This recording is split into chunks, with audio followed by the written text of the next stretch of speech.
Ashamaa akkam jirtu jaalatamtoota hordoftoota chaanaliin keenya ammallee barnoota teekinooloojii isiniif qabatee dhufee jira. Kanaaf saabskiraayib godhaatii maatii keenya taasisaniin jedha. Har'a appilikeeshinii ajaa'ibaa tokko isinii qabadhee dhufeera. Appilikeeshinichi kunis maaliif isin fayyada yoo jettanii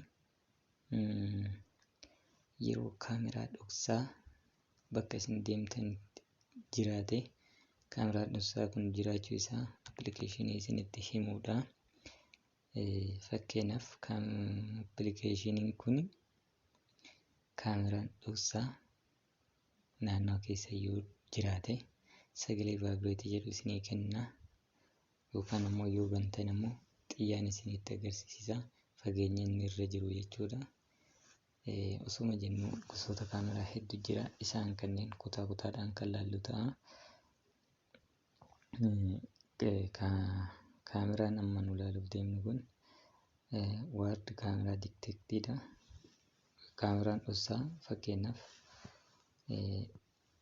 naannoo hospitaalaa, naannoo mana uffata irraa bitattan, mana siree, baankilee, heed oofisii hedduu bakka garaagaraatti argamuu danda'a. Keessumaayyuu yeroo ammaa icciitii nama hedduu saaxiluudhaan kan beekamu kaameraan dhoksaa kun mana siree keessaa gamoo irratti shiboo elektirikiidhaan walitti xalafamee yookaan bifa waardii ta'een instaalli ta'ee ta'a.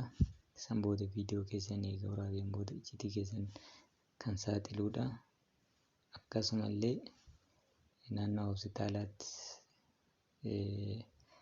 hidhamuudhaan yakkoota garaagaraa kanneen raawwataman yoo jiraate kan ittiin waraabee icciitii kana dabarsuudha. Akkasumallee yeroo gara suuqaa suupermaarkeetii garaagaraa deemtanii wayaa bitattanii qayyarattan waraabee icciitii keessan baasee kan dabarsuudha. Dabalatee illee kaameraan kunneen gosa garaagaraatiin kan jiru ta'a. Waraanaaf kan itti fayyadaman, basaastummaadhaaf kan itti fayyadaman, qaama namaa irratti sa'aatii, fuullee ijaa, biyyee, gaarreen bakka garaagaraa bishaan keessatti awwaalamee kanneen hojjetudha. Isa kana hundayyuu appilikeeshiniin kun isinitti kan agarsiisu ta'a. Appilikeeshinicha kana buufattanii akka itti fayyadamtan isiniin jedha. Fayyadama isaa isinitti agarsiisa. Kanaaf akka itti gammaddan abdii qaba.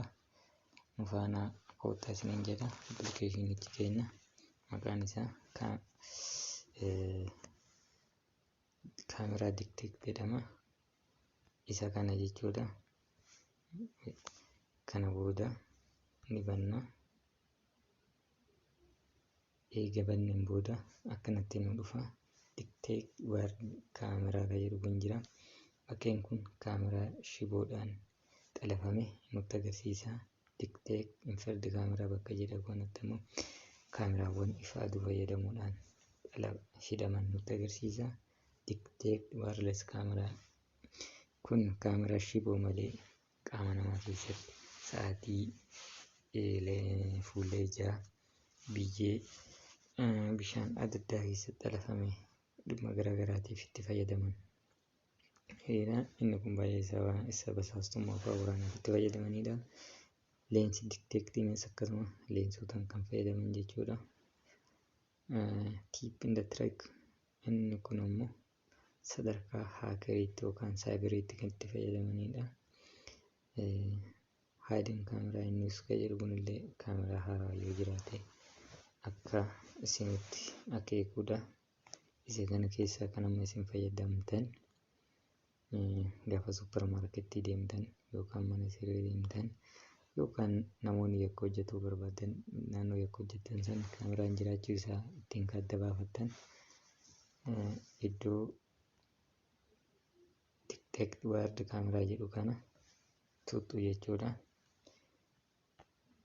Eega wantan booda bifa kanaan isinii dhufa. Asirratti naannoo nama jiru kana hanga meetira 35, 36, 37tti kaameraan waardii ta'e tokkollee akka hin jirre natti hima jechuudha. osoo mana biraa jiraate immoo sagalee vaabireetii natti yookaan iyya natti agarsiisa. Yoo ammoo meetira kanaa gad jiraate immoo xiyyaan naannawaa inni jiru natti agarsiisa. Qabatamatti iddoo inni jiru deemee isinitti agarsiisuu danda'a. Fakkeenya magaalaa Finfinnee kana keessaa naannoo heedii ofiisarii garaagaraa naannoo Maganaanyaa, Meeksikoo, Boolee iddoo hedduutti argee jira. Even Askoo keessatti jechuudha. Akkasumas qabatamaan Arsii Yuunivarsiitii keessattis waan kana kaameraa icciitii kana argee jira. Kaameraa icciitii kana waan garaagaraaf itti fayyadamanii qaamni mootummaa yakka ittisuuf itti fayyadamuu danda'a. Qaamonni biraa immoo icciitii keessaan baasanii sooshaal miidiyaa irratti gurgurachuudhaaf kan itti fayyadaman jiru.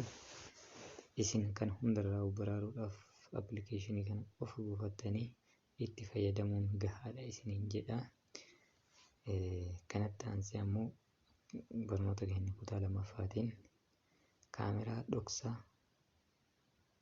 silkii keessan irra waraabdanii waan barbaadan silkii keessan cuftanii jechuun qulfii gootanii gad cuftanii gurraachessitanii itti waraabuu dandeettan isin barsiisa. San booda immoo kutaa sadaffaa irratti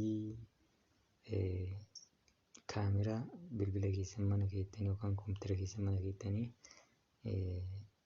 ittiin waan mana kana jiru yookaan nama biraa ittiin hordoftan kaameraadhaan kutaa sadaffaadhaan.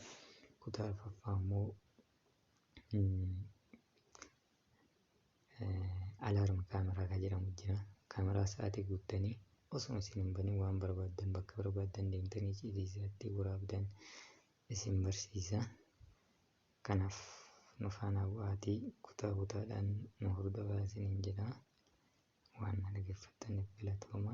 Yaada qabaannaan koomentii jala kaa'aa isiniin jedha. Subscribe gochuudhaan maatii Odaa Ollanii ta'uu hin dagatinaa.